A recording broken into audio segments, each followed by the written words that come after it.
دنیا میں کہیں بھی. تو اس حوالے سے جو ہے ہم میرے بھائی آپ بہت اچھا کر رہے ہیں. ہم تو اصول بیان کر سکتے ہیں، یہ جو چیزیں نا تفصیلات، یہ تو پھر پوری تشریح کے ساتھ آپ ہمارے سامنے لائیں گے کہ یہ صورتحال ہے، پھر دیکھا جائے گا. باقی بات جو ہے نا کہ جو حکومت آپ اب سمجھ رہے ہیں کہ جس حکومت کی بنیاد ہی غلط ہے، وہ خود غیر آئینی حکومت، سن لیں علانیہ میں کہہ رہا ہوں، اس کا کوئی حکم ہمارے لیے بات بلطاط نہیں. جس نے آئین توڑا اور ایک حکومت جو چیز چنی ہوئی اس کو برطرف کر کے قبضہ کیا، وہ تو خود آئین کا بھاگی، اس کی سزا آئین میں موت ہے. یہ ہماری بدقسمتی ہے کہ وہ ہمارے سروں پر بیٹھا ہوا.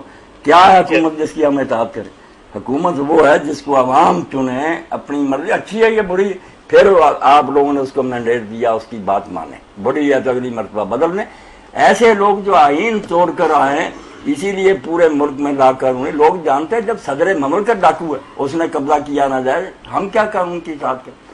اچھا، لیکن یہاں پہ دو باتیں ہیں. ایک تو یہ کہ فرض کریں اب کل کو کوئی منتخب حکومت آ جاتی ہے، ٹھیک ہے، تو پھر کیا وہ اس کا فیصلہ ہمارے پہ ماننا واجب ہے؟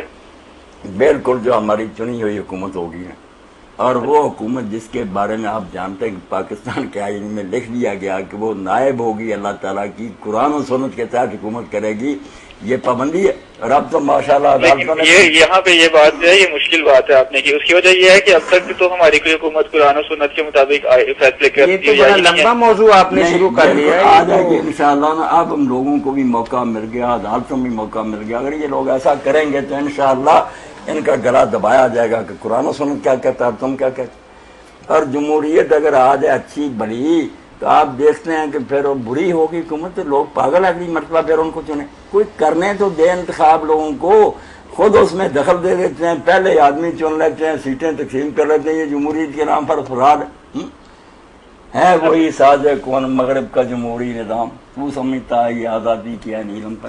یہ دھوکہ دے رہے ہیں الیکشن کے نام پر. الیکشن ہونے نہیں دیتے، آرام سے ہونے دے، جو آتا اس کو دے.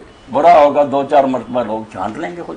اچھا مولانا، ادھر ایک اور بات ہے کہ جمہوریت، آپ نے جمہوریت کی بات کی ہے، تو جمہوریت جو ہے وہ بھی کوئی اسلامی طریقہ کار تو نہیں ہے. اسلام میں تو کہیں بھی یہ نہیں کہا گیا کہ جمہوری طریقہ، ہم اپنی پوری تاریخ اٹھا کے دیکھیں تو اسی طرح ہوتا ہے کہ ایون بنو امیہ کے دور میں بھی اس طرح ہوتا ہے کہ کوئی حکمران جو ہوتا تھا اس کا کوئی سپہ سالار جو تھا وہ الٹ دیتا تھا. بالکل آپ کی بات میں دیکھیے، بنو امیہ، بنو عباس اور بعد کے لوگ جو ہے نا، ان کو امت مسلمان نے اسی لیے نظیر نہیں مانا. کسی نے کبھی حوالہ نہیں دیا کہ یہ اسلام نے کیے ان کے فیصلے.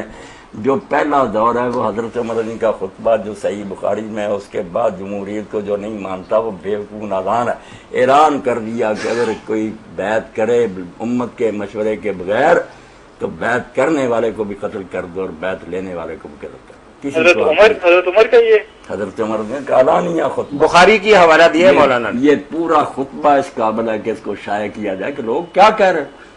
یہ کسی کی ملکیت ہے کہ جدھر چائے چھین کے رہ جائے. امت وارث ہے اس کی. جو غاصب ہوگا اس کو حکمران ماننا بیوقوفی. اس لیے جو کہتے ہیں حکمران کے خلاف بغاوت نہ کرو، حکمران بنے تو صحیح. ایک آدمی کسی کی بیوی لے جاتا ہے اغوا کر کے اور وہ آتے ہیں پڑھنا شروع کر دے کہ خاوند کا یہ حکم ہے. حکم بھائی خاوند بنے، یہ خاوند ہے، اغوا کرنے والا خاوند ہے. جو شرعی خاوند ہوگا اس کے لیے کام. جو خلیفہ منتخب ہوگا ہم نے چنتے وقت اس کو عادل اور نیک سمجھ کر چنا. بعد میں کچھ کوتاہیاں آ گئی، بہت حد تک صبر کا اسلام حکم دیتا کہ اصلاح کی کوشش کرو. جب حد پار کر لے دیکھا جائے، مگر جو بنا ہی نہ جائز ہے، غاصب کسی نے نہیں چنا. اچھا وہ خلیفہ ہے ہی کہاں کہ اس پہ احکام مانا جائے. جی یہ حضرت عمر رضی اللہ کا فیصلہ.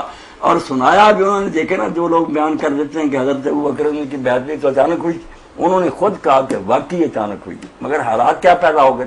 اگر ہم وہاں بیعت کر کے نہ اٹھتے، رسول اللہ کے دفن ہونے سے پہلے مدینہ خانہ جنگی کا مرکز بن جاتا.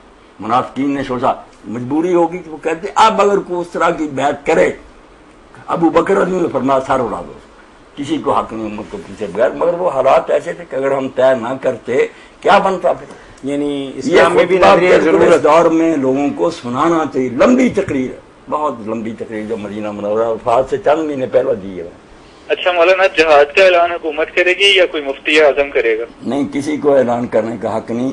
صرف یہ ہے کہ اگر تو کافر گھس گئے تو نہ کسی مفتی اعظم کے فتوے کے ہم محتاج ہیں، نہ کسی حکومت کے. پھر جیسے نماز اپنے آپ فرض ہے، نہ ہر مرد اور پڑھتا ہے، ہر مرد عورت پر فرض ہو جاتا ہے کہ مسلمان علاقہ خالی کرائے ان کافروں سے، ایک ٹپا پر زمین پر بھی جب تک وہ قابض ہیں امت پر جہاد فرض عین ہو جاتا ہے۔ بیٹا باپ کی اجازت کا محتاج نہیں، رعایا حکومت کی اجازت کی محتاج نہیں۔ ہاں اگر آگے بڑھ کر جہاد کرنا جس کا اب ہم ذکر نہیں کر سکتے، آپ پوچھتے ہیں مگر بیان نہیں میں کر سکتا کہ ہم پیش قدمی کریں امریکہ کی طرح لوگوں کے علاقوں میں گھس جائیں کہ ہم نے ظلم نہیں ہونے دیا۔ یہ جہاد ہے جو حکومت صرف کرے گی اسلامی، خلیفۃ الراشد ہوگا وہ کرے گا کہ بھئی ہمارے علاقے میں اسلام آ گیا، تم بھی اسلام چلاؤ اپنے علاقوں میں، ورنہ ریت بنو، ہار ہیں ہم۔ وہ غلبے کے زمانے کی باتیں، وہ ہجوم کراتا ہے ہجومی آگے بڑھ کر۔ یہ تو دفاعی ہے کہ ہم اپنے ملک بچا رہے ہیں، اس کے لیے ان کی اجازت کیا انتظار کرتے رہیں جو خود دے رہے ہیں ملک اپنے، یہ خلیفہ ہے۔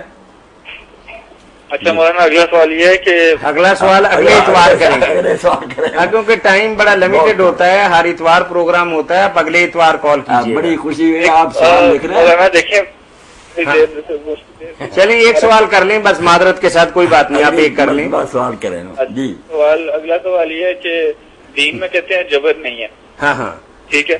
اب یہاں پہ میں اس کی ذرا وضاحت چاہتا ہوں کہ دیکھیں حضور صلی اللہ علیہ وسلم کی وفات کے بعد کچھ لوگوں نے زکوٰۃ دینے سے انکار کر دیا، جی جی ٹھیک ہے، تو حضرت ابوبکر نے ان کے خلاف جو ہے وہ جنگ کی، تو پھر اب ہم کیسے کہہ سکتے ہیں کہ بھئی ہم دین میں جبر نہیں ہے، جبکہ دیکھیں اور اس میں بس آپ کا سوال سمجھ گئے؟ میں سوال جب شروع کرتے سمجھ جاتا ہوں، لمبا نہ کیا کرے کہ وقت تھوڑا آپ یقین جانیں جتنا قرآن مجید کی اس آیت کے ساتھ لوگوں نے ظلم کیا نا کہ دین میں جبر نہیں، کسی آیت کے ساتھ ظلم نہیں کیا۔ اس آیت کا مذاق اڑایا گیا کہ جو دین جبر سے بھرا ہوا شروع سے آخر تک قرآن کہ چوروں کے ہاتھ کاٹ دو، زانیوں کو کوڑے مارو، ایسے مرتدوں کو قتل کرو، اور جو زکوٰۃ نہیں دیتے ان کے خلاف جنگ کرو، اس قرآن پر تم لگا رہے ہیں کہ اس میں جبر نہیں، یعنی قانون جو ہے نا ہے ہی کوئی نہیں، جس کا جی چاہے کرے، یہ ہے اسلام۔ آیت کا مفہوم صرف یہ ہے کہ اللہ تعالیٰ نے پیدائشی طور پر لوگوں کو دین پر مجبور نہیں کیا۔ یہ جو جبر کی نفی ہے نا، اکراہ کی، سن ہے پورا ملک بلکہ سارا جہان کہ یہ اکراہ تکوینی کی نفی کہ پیدائشی طور پر انسان مجبور نہیں کیا گیا نیکی بدی پر، اس کو آزادی ملی ہے نیک بنے، یہ بعد میں اسی لیے تو اس کے لیے قانون بنے، جیلیں اور حوالات تیار ہوتے، کیونکہ یہ پیدائشی مجبور نہیں۔